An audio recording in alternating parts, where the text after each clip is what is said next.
हरि ओम। शुक्लांबरधरं विष्णु शशिवर्णं चतुर्भुजं प्रसन्नवदनं ध्यायेत् सर्वविघ्नोपशान्तये। ओम शांति शांति शांति। हरि ओम।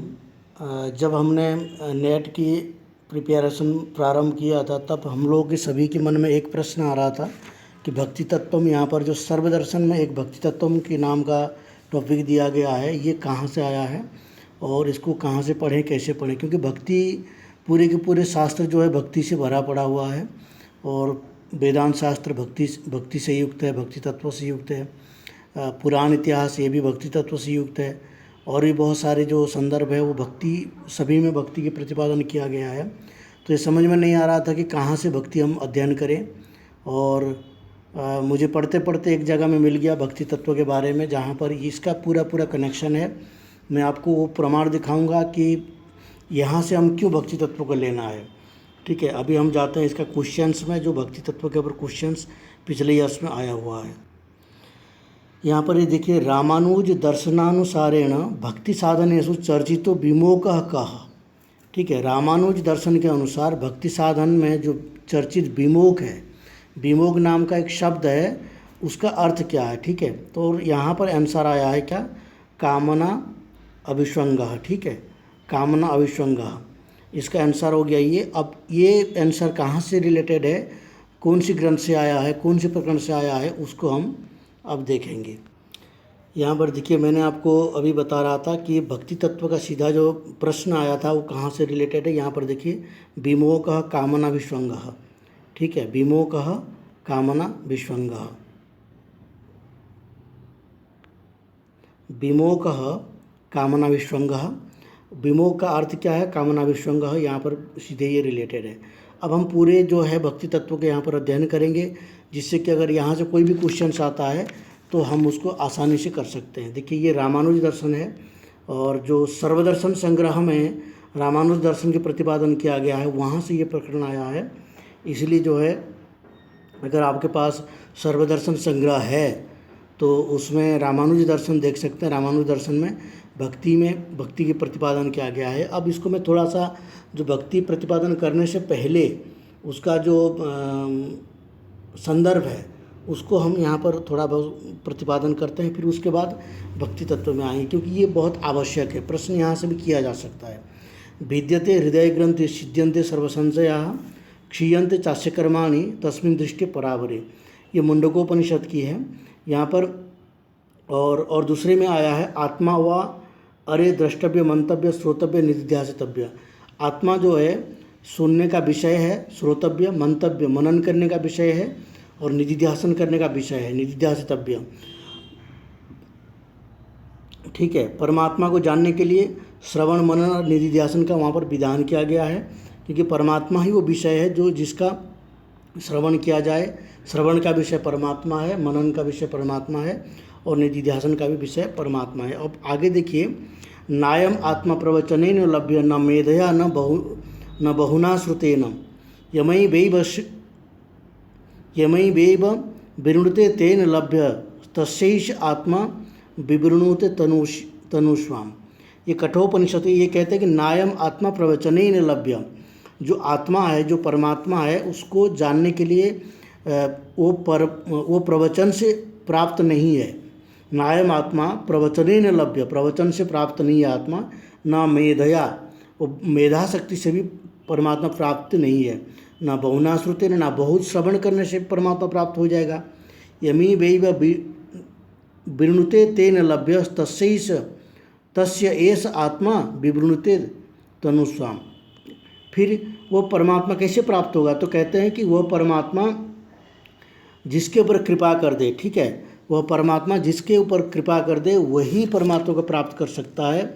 इसीलिए यहाँ पर जो है आत्मा क्या कहा गया है, आत्मा जो है अन्य किसी साधन से प्राप्त नहीं है, परमात्मा स्वयं जिसके ऊपर कृपा कर दे। ठीक है, इसलिए गीता का पंक्ति दिया गया है, तेषां सततयुक्तानां भजतां प्रीतिपूर्वकं ददामि बुद्धि योगम तम येन मामुपयान्ति ते। भगवान स्वयं कहते हैं गीता जी में, तेषां सततयुक्तानां भजताम प्रतिपूर्वकम ददामि बुद्धियोगम ते बुद्धियोगम तम, मैं बुद्धियोग प्रदान करता हूँ। ददामि बुद्धियोगम, मैं उसको बुद्धियोग प्रदान करता हूँ जो मेरा उपासना करता। सततम सतत युक्तानम भजताम प्रीतिपूर्वकम, जो सतत होकर के अनन्य भाव से मेरा भजन करता है, प्रीतिपूर्वक भजन करता है, तो उसको मैंने क्या बुद्धियोग का प्रदान करता हूँ। बुद्धियोग, जिस बुद्धि से मुझे प्राप्त किया जा सकता है वो बुद्धियोग परमात्मा कहते हैं। तो पुरुष स परः पार्थ भक्त्या लभ्यस्तुनन्या, पुरुष स परः पार्थ, ठीक है, पुरुष मुझे कैसे प्राप्त कर सकता है, भक्ति से प्राप्त कर सकता है। तो यहाँ पर जो है प्रश्न आ सकता है कि परमात्मा प्राप्ति के रामानुज दर्शन के अनुसार परमात्मा प्राप्ति के साधन क्या है, तो वहाँ पर भक्ति ये यहाँ से स्पष्ट होता है, ठीक है। और क्या परमात्मा प्रवचन से प्राप्त होता है, क्या परमात्मा मेधा से प्राप्त होता है, अगर रामानुज दर्शन के बारे में पूछा जाए तो ये प्रश्न आ सकता है। तो इस तरह से भी प्रश्न किया जा सकता है, क्या परमात्मा निधिध्यासन से प्राप्त है, या यहाँ पर पूछ सकता है कि कठोपनिषद के अनुसार परमात्मा क्या निधिध्यासन से प्राप्त है, तो वहाँ पर भी ये प्रश्न हो सकता है। इसीलिए मैंने इस प्रश्न को यहाँ पर उठाया है। अब देखिए आगे, देखिए भक्ति तत्व के बारे में एक बात यहाँ पर ध्यान रखिए, ये जो मंत्र यहाँ पर कहा गया है, नायमात्म प्रवचने न लभ्य न मेधया न बहुधा श्रुतेन, ठीक है। तो यहाँ पर एक बात कहा गया है कि जो भजताम प्रीतिपूर्वकम तेषाम सततयुक्तानाम भजताम प्रीतिपूर्वकम, यहाँ पर बहुत श्रवण करने से भी नहीं होता है, बहुत मेधा प्राप्त होने से भी नहीं होता है, बहुत प्रवचन से भी प्राप्त नहीं होता है। फिर कैसे प्राप्त होता है, इसका अर्थ ये हो जाता है कि श्रवण मनन और निधिध्यासन से प्राप्त होता है परमात्मा, ठीक है। निधिध्यासन क्या है, सतत युक्तानाम प्रीतिपूर्वकम, प्रीतिपूर्वक जो सतत युक्त होकर के भजन करता है वही निधिध्यासन है, ठीक है। हमने कई बार चर्चा भी किया था कि निधिध्यासन के विषय में, ध्यान के विषय में, कि तैल धारावत जो वृत्ति चलती है, ठीक है, अंतःकरण की वृत्ति जो तैल धारावत होता है, परमात्मा विषय की वृत्ति जो तैल धारावत होता है, उसी को निधिध्यासन कहते हैं रामानुज वेदांत में, ठीक है। यहाँ पर भी वही बात है कि परमात्मा श्रवण मनन से प्राप्त नहीं होता है, परंतु निधिध्यासन से प्राप्त होता है। यानी कि वो निधिध्यासन क्या है, भक्ति रूपा निधिध्यासन है। वो ऐसे निधिध्यासन नहीं है जो जिसमें प्रेम नहीं हो, प्रीतिपूर्वक जिस निधिध्यासन में नहीं हो वो निधिध्यासन से परमात्मा प्राप्त नहीं होते हैं। सतत युक्तानाम भजताम प्रीतिपूर्वकम, वो प्रीतिपूर्वक जो निधिध्यासन होता है उसमें प्राप्त होते हैं। और यहाँ पर जो है ज्ञान रूपक जो भक्ति है, ऐसे भक्ति नहीं है जो सामान्य भक्ति नहीं है, यहाँ पर विशिष्ट भक्ति है, और वो भी ज्ञान उपरांत जो भक्ति होता है। मैं आपको इसका थोड़ा सा भी यहाँ पर बता दूंगा भक्ति का जो रामानुज वेदांत में कैसे प्रतिपादन किया जाता है। अब देखिए, भक्तिस्तु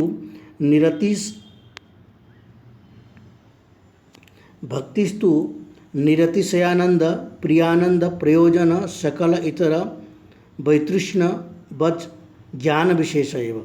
भक्ति क्या है, निरतिशय आनंद, प्रिय, अनन्य प्रयोजन, सकल इतर, ठीक है।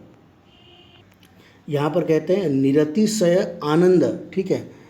भक्ति क्या है, यहाँ पर ज्ञान को ही भक्ति यहाँ पर कहते हैं, जो निरतिशय आनंद के समान है, और परमात्मा के अतिरिक्त दूसरा कोई भी उसका प्रयोजन नहीं है, प्रयोजन उसका लक्ष्य नहीं है, ठीक है।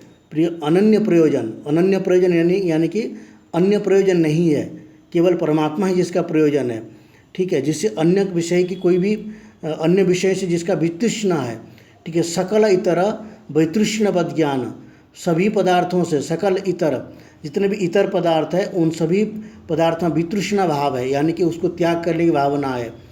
इस प्रकार की जो ज्ञान विशेष है, ठीक है, इस प्रकार की जो ज्ञान विशेष है वो क्या है, भक्ति है। तो प्रश्न यहाँ पर किया जा सकता है कि रामानुज दर्शनानुसारेण भक्ति तत्वम किम।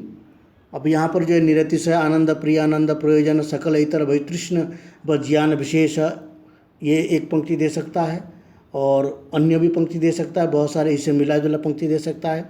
अभी उसकी चिंतन मैं नहीं कर रहा हूँ, केवल मैं यही कह रहा हूँ कि आप ये पंक्ति को याद रखिए। इसके अतिरिक्त जो भी पंक्ति अगर रामानुज दर्शन के अनुसार भक्ति की प्रश्न में आता है तो उन सब पंक्ति को आपको हटा देना है, इसी पंक्ति को सिलेक्ट करना है, ठीक है। क्योंकि भक्ति के बहुत सारे डेफिनेशन है, यहाँ पर केवल मैं आपको ये डेफिनेशन दे रहा हूँ। अगर इसके ऊपर क्वेश्चंस बनाएंगे तो उसको ले सकते हैं, ठीक है। तत्सिद्धिश्च विवेकादिभ्यो भवति इति वाक्यकारेण उक्तम। आगे क्या कह रहे हैं? तत्सिद्धिश्च, नेक्स्ट पॉइंट, विवेकादिभ्यो भवति इति वाक्यकारेभ्यो उक्तम। अब कहते हैं उसका सिद्धि, तत्सिद्धिश्च विवेकादिभ्यो, उसका सिद्धि कैसे होता है? विवेक आदि से होता है, जो वाक्यकार ने कहा है, ठीक है। तत्लब्धिर विवेक विमोक अभ्यास अक्रिया कल्याण अनवसाद अनुर्धर्ष, ये बताया गया है उसको प्राप्त करने की जो साधन है। अब उसमें देख लीजिए, अब इसका हिंदी में थोड़ा देख लीजिए, उसका साधन क्या क्या है जो वाक्यकार ने कहा है। भक्ति का प्राप्त करने का विवेक, विमोक, ठीक है, अभ्यास, क्रिया, कल्याण और अनवसाद, ये ध्यान रखिए, अनवसाद और अनुर्धर्ष, ठीक है। इस युक्ति के द्वारा कितने हो गया? विवेक 1, विमोक 2, अभ्यास 3, क्रिया 4, कल्याण 5, अनवसाद 6 और अनुर्धर्ष 7। ये 7 के द्वारा जो है क्या है? भक्ति को प्राप्त किया जाए, ठीक है। तो ये जो 7 है ये भक्ति की साधन, ये 7 को याद रखिए। भक्ति की साधन के बारे में पूछ सकता है, रामानुज दर्शनानुसारेण भक्ति साधनम किम, या फिर ये 7 को दे सकता है और 2-2 करके दे सकता है कि इसमें कौन कौन सा भक्ति का साधन है, ये पूछा जा सकता है।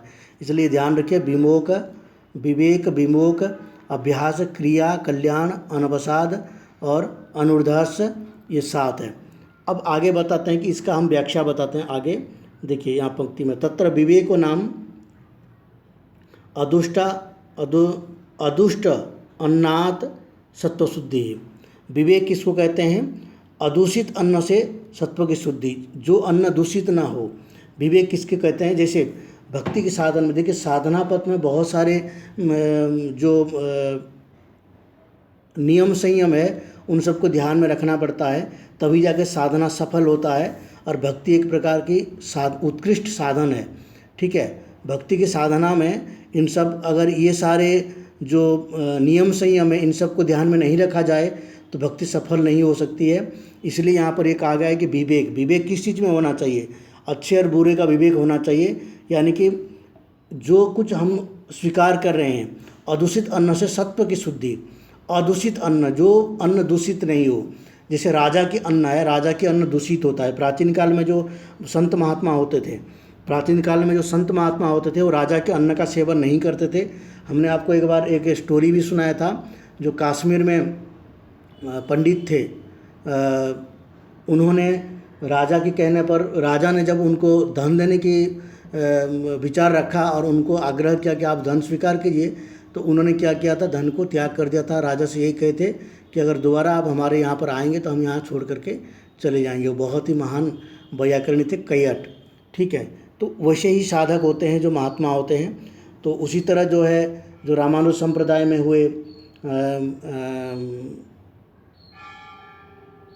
वेदांत देशिक स्वामी जी, उनके बारे में कहा जाता है कि वो अन्न का जो कण, जैसे धान काटने के बाद जो अन्न का कण, जो जिसको शीशा कहते हैं, वो खेत में पड़ा रहता है, तो उस खेत में जाते थे और उस अन्नों को, एक एक कण को उठा करके उसको अपने साथ ले आते थे और उसी को जो है वो फिर उसका चावल बना करके फिर खाते थे।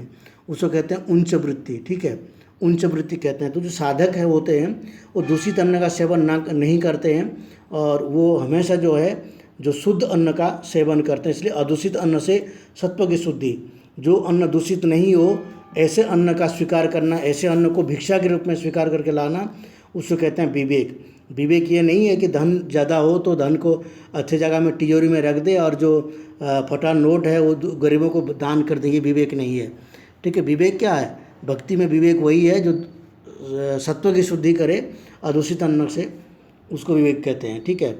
उसके बाद विमोक, देखिए विमोक में लिखा हुआ है यहाँ, अत्र निर्वचनम आहार शुद्ध है सत्वशुद्ध्या ध्रुवास्मृति थी। यहाँ पर देखिए एक प्रसिद्ध वाक्य कहा गया, आहार शुद्ध है सत्वशुद्ध्या ध्रुवास्मृति थी, ठीक है। विमोक का कामना अभिष्वंग, विमोक किसको कहते हैं? कामनाओं से आसक्ति न रखने को विमोक कहते हैं, ठीक है। कामना का अभिष्वंग, यानी कि न रखना, अभिष्वंग आसक्ति का त्याग करना, ठीक है। कामना यानी कि यहाँ पर आसक्ति, और कामनाओं का आसक्ति न रखना, अभिष्वंग का त्याग करना, ठीक है। शांत उपासित इति निर्वचनम, यहाँ पर जो है शांत रहने के लिए इसका निर्वचन क्या करना है, शांत होकर के उपासना करने के लिए किया गया है। क्योंकि अगर कामनाओं की आसक्ति होगी, कामनाओं में इच्छा की जो विमोक है, कामनाएं हैं, उनमें बहुत सारे कामनाएं होगी कि मुझे धन चाहिए, हाथी चाहिए, घोड़ा चाहिए, कार चाहिए, बहुत सारे संपत्ति चाहिए, बड़ा मठ चाहिए, मंदिर चाहिए, तो फिर उसमें भी भक्ति हो सकती है क्या, नहीं हो सकती है। इसलिए यहाँ पर जो है विमोक यानी कि कामनाओं का अभिष्वंग है, कामनाओं को त्याग करना है, आसक्ति रहित होना है। ये किस लिए किया गया, शांत होकर के उपासना करें। देखो यहाँ पर एक अलग अलग तरह से यहाँ पर भी आ सकता है। जैसे मैं आपको बताऊंगा कैसे ही आ सकता है प्रश्न यहाँ पर। जैसे विवेक, एक विवेक शब्द दे सकता है, आगे जो है कामना विश्वंग दे सकता है। विमोक आगे जो है आहार शुद्धे प्रयोजनम, आहार शुद्धे प्रयोजनम। तो इन दोनों का आपको, जैसे हमने पहले बनाया था कि इन दोनों का संयोग किसके साथ किसका है, तो विवेक का संबंध किसके साथ है, आहार शुद्धि सत्व शुद्धि, सत्व शुद्धिया ध्रुवा शुद्धि इसके साथ है। आहार शुद्धि सत्व शुद्धि, इसका संबंध किसके साथ है, विवेक के साथ है। विमोक का संबंध किसके साथ है, कामना विश्वंग के साथ है, ना कि विमोक का संबंध आहार शुद्धि में है, ठीक है। नहीं, विमोक का संबंध किसके साथ है, शांत उपासितेति, ठीक है। शांत होकर के उपासना करने में विमोक का संबंध है। विवेक का संबंध शांत होकर के उपासना करने में नहीं है। विवेक का संबंध है आहार शुद्धि सत्व शुद्धि, इसका निर्वचन है। और विमोक का संबंध कहाँ है, शांत और उपासतेति, ठीक है, विमोक का। तो इस तरह से यहाँ पर प्रश्न भी आ सकता है।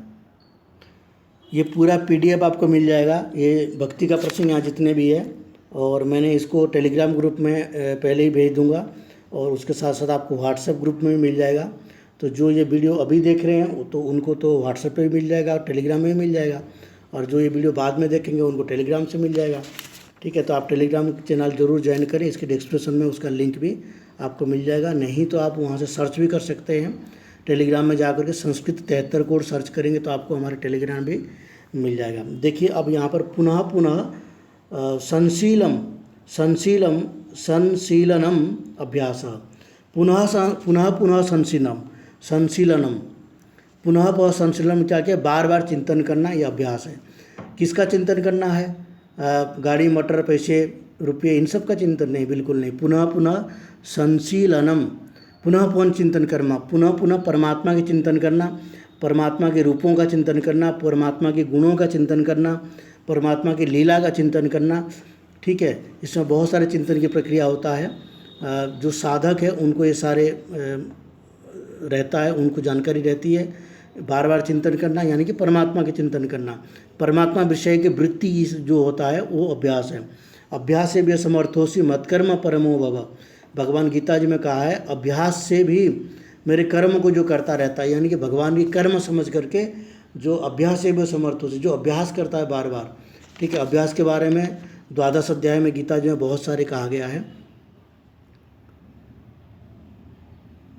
यहाँ पर देखिए निर्वचनर्थ स्मार्तम उदाहृतम भाष्यकारेण सदा तद्भाव भावित, गीता सदा तद्भाव भावित, सदा जो है उस भाव से भावित होकर रहना, सदा तद्भाव भावित। इसका संबंध किसका है, अभ्यास का संबंध किसके साथ है, सदा तद्भाव भावित, ये उसका निर्वचन पद है, ध्यान रखिए। जैसे हमने विमोक का निर्वचन पद बताया था, क्या विमोक का निर्वचन पद बताया था, शांत उपासित थी, और इसका निर्वचन पद क्या है, सदा तद्भाव भावित, सदा तद्भाव भावित। तद्भाव क्या भाव है, परमात्मा विषय का भाव में भावित रहना, यानी कि परमात्मा विषय का ही चिंतन करते रहना, ठीक है। इति स्रोत स्मृत उत्तिष्ठानम शक्ति। आगे कहते हैं क्रिया क्या है, देखिए ये क्रिया क्या है, ये क्रियापद दिया है, स्रोत स्मार्थ कर्मानुष्ठानम शक्तितः क्रिया। जो स्रोत कर्म और स्मार्थ कर्म, ठीक है, स्रोत कर्म और स्मार्थ कर्म का अनुष्ठान करते रहना वो क्रिया है। जैसे स्रोत कर्म है, स्रोत कर्म क्या क्या है, वेदाध्ययन आदि, वेद का अध्ययन करना और अध्यापन करना, ठीक है, अग्निहोत्र करना, ठीक है, यज्ञ आदि करना, ये स्रोत कर्म है। और स्मृतियों में जो कर्म क्या गया है, स्मार्थ कर्म क्या क्या है, स्मार्थ कर्म है पोखरी खनन, तालाब आदि का खनन करना, जैसे बापी बापी कूप तड़ागादि बापी कूप तड़ागादि बापी कूप तड़ाग आदि का निर्माण करना, पांथशाला धर्मशाला आदि का निर्माण करना, जहाँ पर जो अतिथि आदि आते हैं, जिस रास्ते में पथिक जाते रहते हैं उस जगह वैसे स्थानों में कुछ घर बना के रख देना कि जिससे अगर वहाँ कोई रात्रि हो जाए तो वहाँ विश्राम कर सके। ठीक है, ये स्मार्त कर्म है। बापी कूप तड़ाग, बापी बापी यानी कि बाम्फी बोलते हैं कुछ भाषा में, छोटे छोटे पोखरी तालाब जैसे होता है, ठीक है, और छोटा होता है तो इसलिए वो बापी कहते हैं। कूप कुआं आदि, जगह जगह पर कुएँ की खनन करना। तड़ाग तड़ाग यानी कि बड़े बड़े तालाब की खनन करना। इससे क्या होता है, प्राणियों को जल पीने का मौका मिलता है और उससे धर्म की उत्पत्ति होती है, तो इसलिए इसको कहते हैं क्रिया।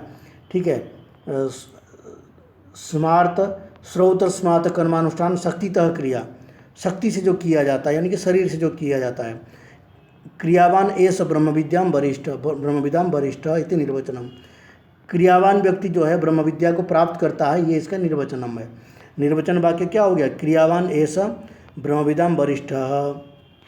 ठीक है, और आगे देखिए कल्याण क्या है, सत्य आर्जव दया दानादीनि कल्याणानि।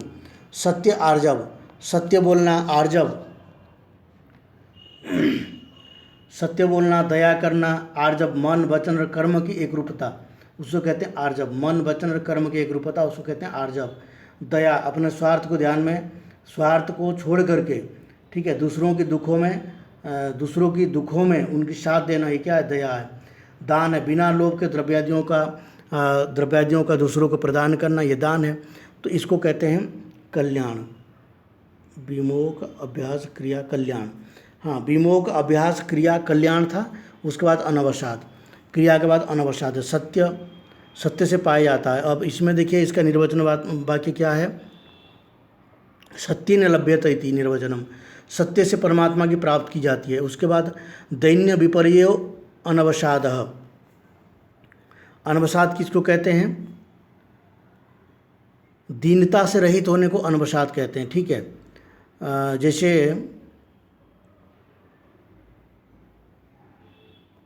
देश काल और प्रतिकूल के कारण किसी वस्तु और किसी व्यक्ति का स्मरण करके उससे जो मन में जो एक क्षीणता पैदा होता है, ठीक है, उसकी रहित हो जाना, अनवसाद। अवसाद बोलते हैं ना, दुख, दुख से रहित हो जाना, हमेशा सुख का अनुभव करते रहना। जो भी अगर किसी का लाभ हो, किसी का हानि हो, स्वयं का हानि हो, स्वयं का लाभ हो, तो भी जो है उस स्थिति में जो है एक समान एक रूपता रहना, उसको कहते हैं अनवसाद। ठीक है, दीनता से रहित होना। तो इससे क्या होगा, बलहीन व्यक्ति इस आत्मा को नहीं पा सकता है। शास्त्र में क्या कहा गया है, बलहीन व्यक्ति इस आत्मा को नहीं पा सकता। नायम आत्मा बलहीन लभ्य, ये आत्मा बलहीन व्यक्ति के द्वारा प्राप्य नहीं है। बलहीन व्यक्ति से अर्थात ये नहीं है कि वो शरीर से अगर हड्डी बच गया है तब वो बलहीन है, ऐसे नहीं है। उसके अंदर जो अवसाद होता है, जो दुख होता है, वो उसकी बल को क्षीण करता है। इसलिए अगर वो मन से वो तंदुरुस्त है, मन से अगर वो सबल है, तो उसके शरीर में ब्लड नहीं है तो भी वो बलहीन नहीं है। ठीक है, तो इसलिए बलहीन व्यक्ति आत्मा को पा नहीं सकता है। इसीलिए जो है उसके पास बल होना चाहिए। कौन सा बल, आत्मबल होना चाहिए। दुख से निवृत्ति रहेगा तो आत्मबल उसका बनी रहेगी। ठीक है, उसके बाद क्या है, अनुर्धर्ष। ठीक है, जैसे कोई वस्तु या फिर कोई प्रिय वस्तु, उसका क्या हो जाता है,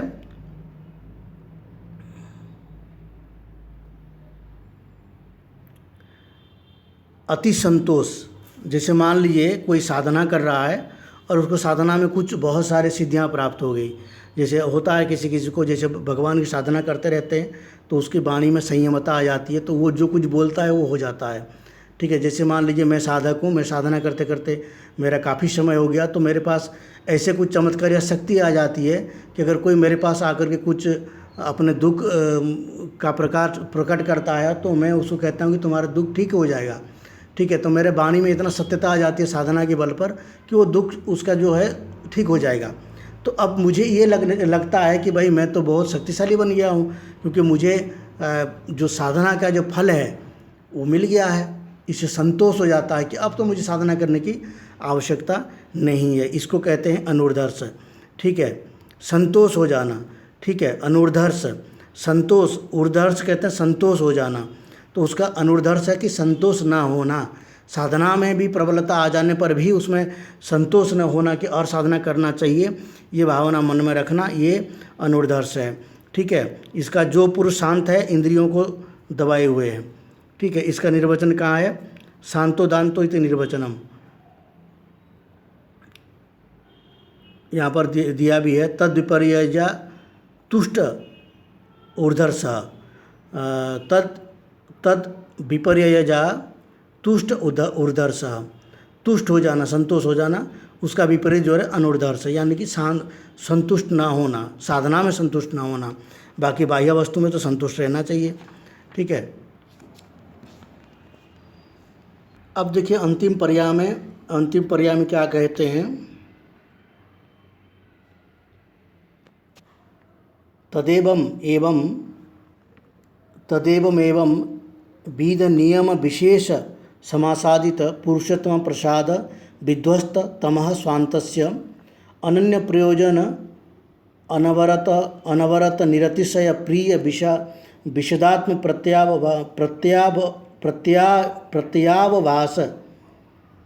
प्रत्यावभास तापन अनध्यान रूपया भक्त्या पुरुषोत्तमं पदम लभ्यते इति सिद्धम।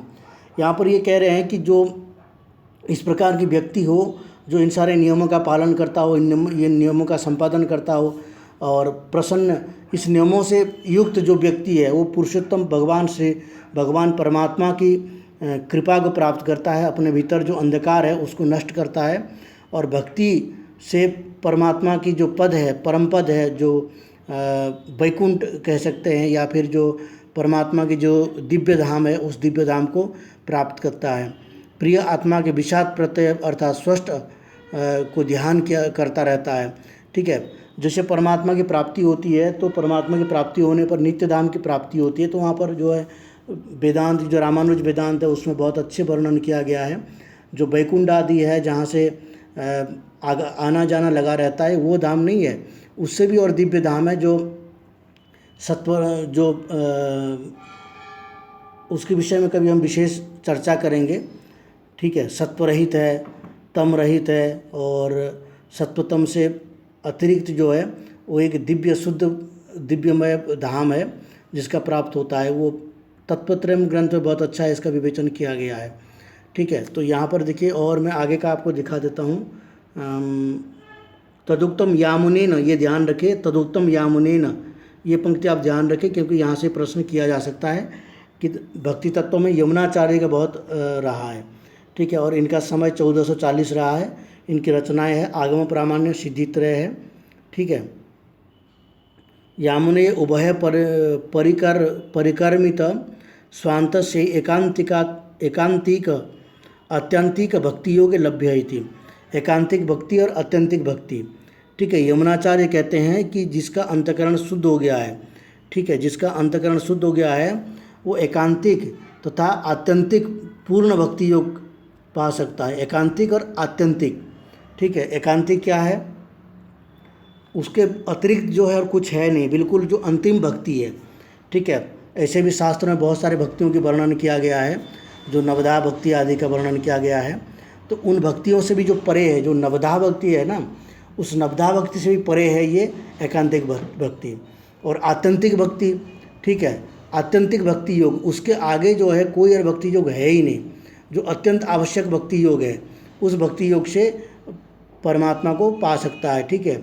ज्ञान योग और कर्म योग, जिसका अंतकरण संस्कार, देखिए यहाँ पर क्या है, मैं आपको बताया था कि भक्ति योग का जो सीढ़ियाँ है वो कैसे है। जैसे कहते हैं ना कि जो भक्ति बड़ा है कि भक्ति बड़ा है कि ज्ञान बड़ा है, कहते हैं ना। ऐसे लोक में सामान्य विद्यार्थियों में बहुत सारी चर्चा चलती रहती है, और ये वेदांत शास्त्र की चर्चा करने वाले भी यही कहते रहते हैं कि भक्ति बड़ा है कि ज्ञान बड़ा है। बहुत सारे कथाकार भी कहते हैं कि ज्ञान श्रेष्ठ है कि भक्ति श्रेष्ठ है। देखो, ये मैं तो इन सबको क्या कहता हूँ, महामूर्ख कहता हूँ। क्यों? क्योंकि इन लोग शास्त्र का अध्ययन करते नहीं है, और ये भक्ति बड़ा और ज्ञान छोटा में लगे रहते हैं, ठीक है। ज्ञान और भक्ति ये दोनों जो है एक क्रम है, ये कोई छोटा और बड़ा की बात नहीं है, कोई श्रेष्ठ और निकृष्ट की बात नहीं है। जो ज्ञान है वही भक्ति है, ठीक है। इसके विषय में हम विस्तार से कभी चर्चा करेंगे कैसे है। अगर आपके मन में प्रश्न होता है तो आप प्रश्न करिए, तो हम आपको बताएंगे कैसे भक्ति बड़ा है कि ज्ञान बड़ा है, या फिर भक्ति और ज्ञान दोनों एक ही है। फिर मैं आपको एक बता देता हूँ कि जैसे नवधा भक्ति होती है, ये नवधा भक्ति के अतिरिक्त जो प्रीतिपूर्वक भक्ति होता है, उस प्रीतिपूर्वक भक्ति, और वो कब होता है, ज्ञान के उपरांत होता है। जैसे ज्ञान श्रेष्ठ और भक्ति श्रेष्ठ की जो होड़ लगाते रहते हैं, जिन लोगों ने भक्ति और ज्ञान को इस तरह की तुलना करते हैं, उनके लिए ये बात है कि ज्ञान हो गया, सारे कर्म किया, श्रवण मनन निधिध्यासन किया, उसके बाद ज्ञान हो गया। ज्ञान होने के बाद जो भक्ति होती है, ज्ञान उपरांत जो भक्ति होती है, वो प्रेम लक्षणा भक्ति जो भागवत में कहा गया है, ठीक है। जो गोपियों की प्रेम लक्षणा भक्ति थी, वो ज्ञान उनके अंदर था, गोपियों के अंदर ज्ञान था कि ये परमात्मा है। वो ये नहीं समझते थे कि ये एक पुरुष है, एक व्यक्ति है, एक बालक है, इससे हम प्रेम करते हैं। उनका प्रेम तो निश्चल था, इसलिए उनका प्रेम जो है प्रेम लक्षणा भक्ति कहा जाता है। उनका प्रेम जो है वो ज्ञान उपरांत भक्ति था, ठीक है। तो वही भक्ति जो है परमात्मा की प्राप्ति कराता है। ज्ञान उपरांत जो भक्ति है, ज्ञान से पहले जो भक्ति होता है, वो तो नवधा भक्ति आदि होती है, जिसे गुरुपद पंकज सेवा के बाद कहा जाता है। और भी जितने भक्ति का वर्णन किया गया, कहीं 84 भक्ति का वर्णन किया गया है, कहीं 64 का किया गया है, कहीं 9 का भक्ति का वर्णन किया गया है। ये जितने भी भक्ति है, ये सारे भक्ति से उपरांत जो ज्ञान होता है, और वो ज्ञान के उपरांत जो भक्ति होती है, वो भक्ति परमात्मा की प्राप्ति कराता है, ठीक है। तो यहाँ पर जो है ये कंप्लीट हो गया है। और यमुनाचार्य के यहाँ पर कुछ पुस्तक है, इसको आप ज़रूर देख लीजिए। आगम प्रमाण है, सिद्धित्र है, गीतार्थ संग्रह है, और स्तोत्र रत्न है, ठीक है। तो ये ध्यान रखिए। और यहाँ पर जो है ये जो काफ़ी हम लोगों के अंदर शंका थी कि ये भक्ति तत्व कहाँ से आया, बहुत दिन से ये चर्चा चल रही थी हम लोगों के बीच में, लेकिन मिला नहीं था, तो इसका संदर्भ यहाँ से मिल गया है। तो मैं आपको बता देता हूँ, सर्वदर्शन संग्रह की है ये। और अगर आप सर्वदर्शन संग्रह आपके पास है तो रामानुज दर्शन में जाइए, वहाँ से आपको ये मिल जाएगा। इस वीडियो को यहाँ एंड करते हैं, और इसको आप ज़रूर अपने मित्रों को शेयर करिए। धन्यवाद।